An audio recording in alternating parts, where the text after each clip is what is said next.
I was at the Hob of Lobs today, which, to those of you who don't go to the Hob of Lobs, which would mostly be you guys, your Home Depot is my Hobby Lobby. So I was walking around today, and the Lord always speaks in the most interesting ways. And I saw this beautiful painting, and I almost took it home with me, but I was like, Brooke, where you gonna put that?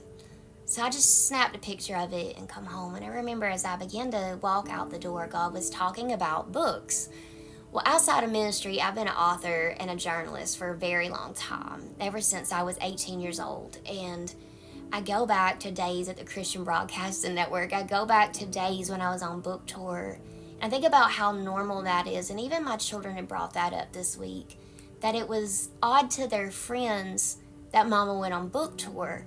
But it's so normal to them, it's like going to the grocery store. It's not anything exciting. It's just always been that way. When I saw this woman, I heard the Lord begin to talk about writing and just writing the book.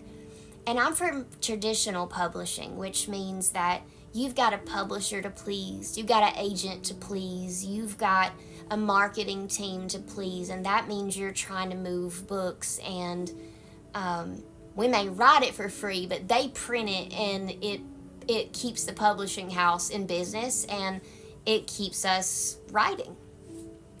But a lot of times people are afraid to step out in the independent space. Now, as someone who's always been taught, always go traditional, that's changed a lot for me in the past 2 years, as the moving of the Holy Spirit is very different. If you're a career writer, I can understand why traditional be the way that you're going.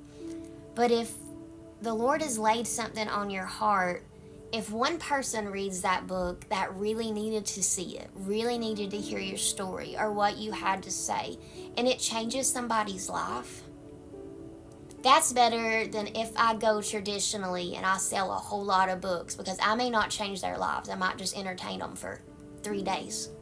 But if you change someone's life, that's a totally different story.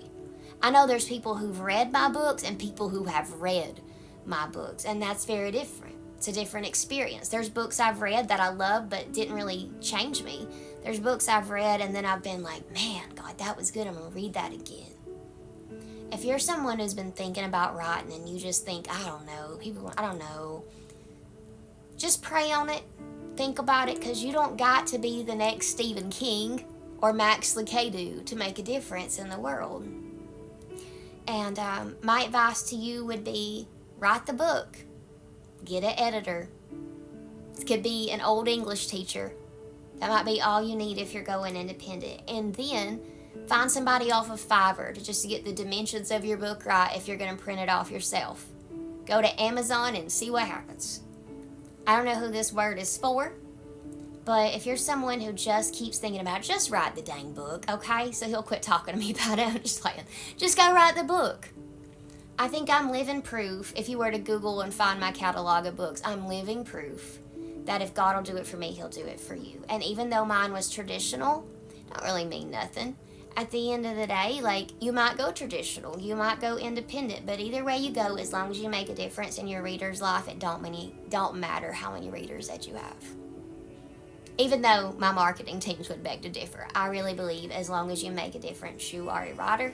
And if you're obedient to God, that's even better than that. All right, I love you guys. Hope you had a great day, and I will talk to you again later about the book.